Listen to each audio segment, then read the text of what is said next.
हिंदू धर्म में भगवान विष्णु और माता लक्ष्मी का पवित्र अत्यंत उच्च स्थान है। भगवान विष्णु को सृष्टि का पालनकर्ता के रूप में चुना गया है, जबकि माता लक्ष्मी को धन, ऐश्वर्य, समृद्धि और सौंदर्य की देवी मानी जाती हैं।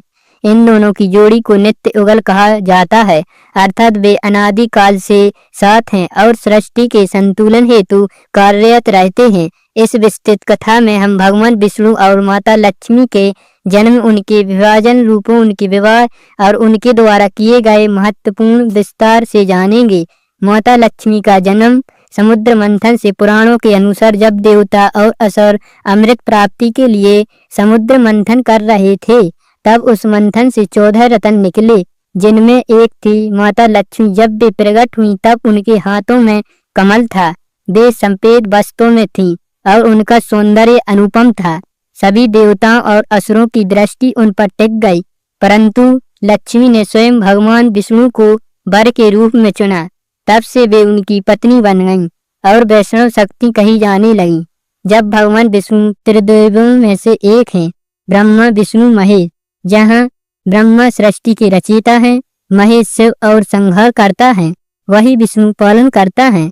उनके वाहन गरुड़ हैं, उनका निवास स्थान वैकुंठ लोक है और उनका प्रमुख शस्त्र सुदर्शन चक्र है। भगवान विष्णु ने समय समय पर विभिन्न अवतार लेकर धर्म की रक्षा की, जैसे राम, कृष्ण, नरसिंह, वामन अवतार। हर अवतार में माता लक्ष्मी भी उनके साथ थीं। सीता के रूप में, रुक्मणी या राधा के रूप में। जब माता लक्ष्मी समुद्र मंथन में प्रकट हुई, तब वे सबसे पहले देवता, ऋषियों और असुरों के पास गईं, परंतु कोई ऐसा नहीं पाया जो सच्चा, गुणवान, त्यागी हो। फिर वे विष्णु जी के पास पहुंची, जो शांत, गंभीर और सबसे गुणवान देवता हैं।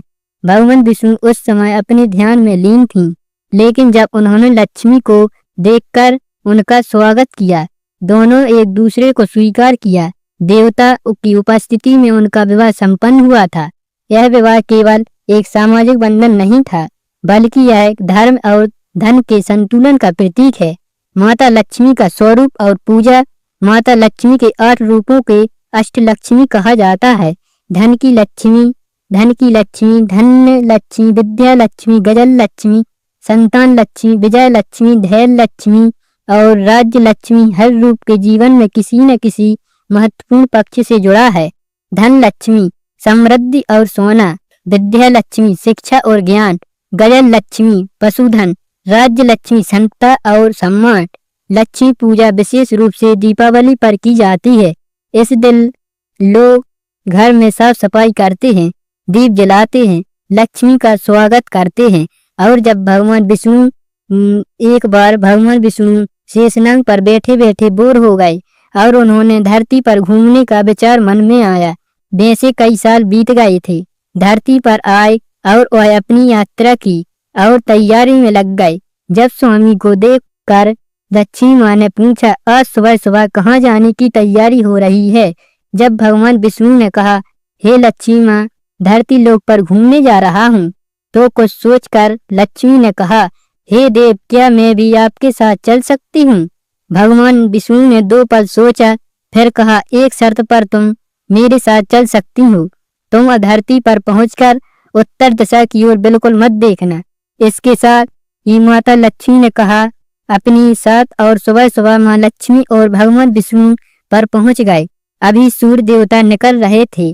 जब रात बरसात होकर हटी थी, चारों ओर हरियाली ही हरियाली थी। उस समय चारों ओर शांति थी और धरती बहुत ही सुंदर दिख रही थी, और भूल गई कि पति को क्या वचन देकर आई हैं, और चारों ओर देखती हुई कब उत्तर दिशा की ओर देखने लगी, पता ही नहीं चला।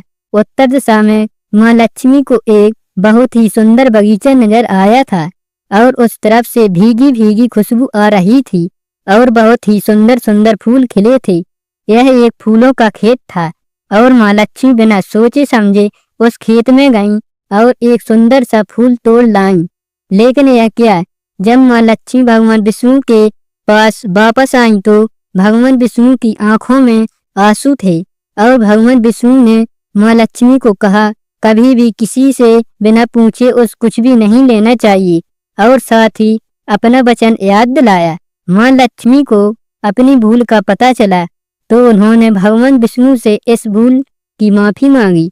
तो भगवान विष्णु ने कहा, जो तुमने भूल की है उसकी सजा तो तुम्हें जरूर मिलेगी।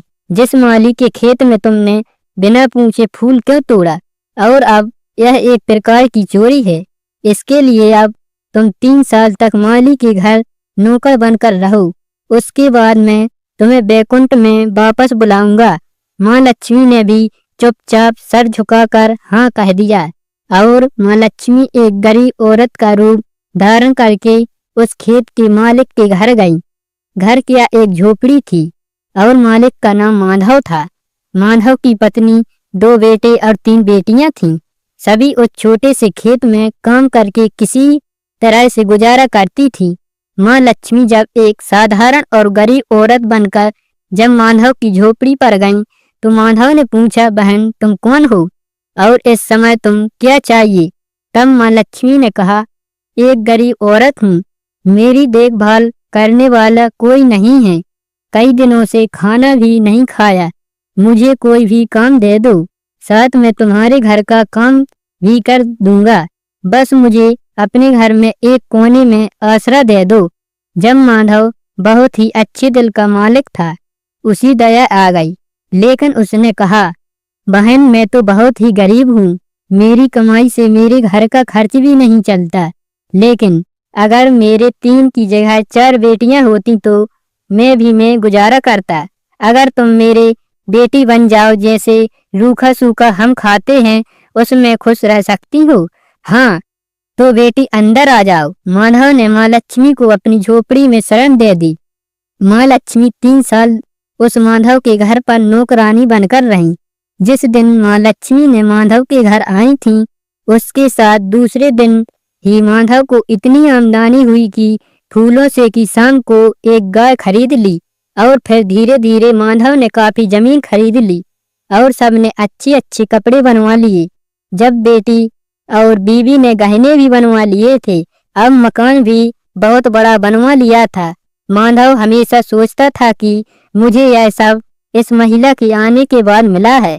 इस बेटी के रूप में मेरी किस्मत आ गई है और मेरी अब 2 साल 3 बीत गए हैं, लेकिन माँ लक्ष्मी अब भी जब अपने खेतों में काम खत्म करके घर आया तो उसने अपने घर के सामने के द्वारे पर एक देवी का स्वरूप गहनों से लदी एक औरत को देखा पहचान गई कि यह तो मेरी मोह बोली चौथी बेटी है, यानी वही औरत जो पर अपने लक्ष्मी तक। माधव का पूरा परिवार बाहर आ गया और सब हैरान होकर माँ लक्ष्मी की ओर देखने लगे। जब एक माँ लक्ष्मी ने माधव बोला, माँ हमें माफ कर दे, हमने तेरे अनजाने भी ये घर और खेत में काम करवाया है और माँ लक्ष्मी कैसा अपराध हो गया है, माँ हम सबको माफ कर दे। अब माँ लक्ष्मी मुस्कुराई और बोली, माधव तुम बहुत ही अच्छे और दयालु व्यक्ति हो, तुमने मुझे अपनी बेटी की तरह रखा, अपनी परिवार के सदस्य की तरह। इसके बदले में तुम्हें वरदान देती हूँ कि तुम्हारे पास कभी भी खुशियों की और धन की कमी नहीं रहेगी, तुम्हें सारे दुख सुख मिलेंगे जिसके तुम हकदार हो। और फिर माँ लक्ष्मी अपनी स्वामी के द्वार भेजे गए रथ में बैकुंठ बैठकर बैकुंठ चली गईं। इसी तरह के और वीडियो देखने के लिए चैनल को सब्सक्राइब करें।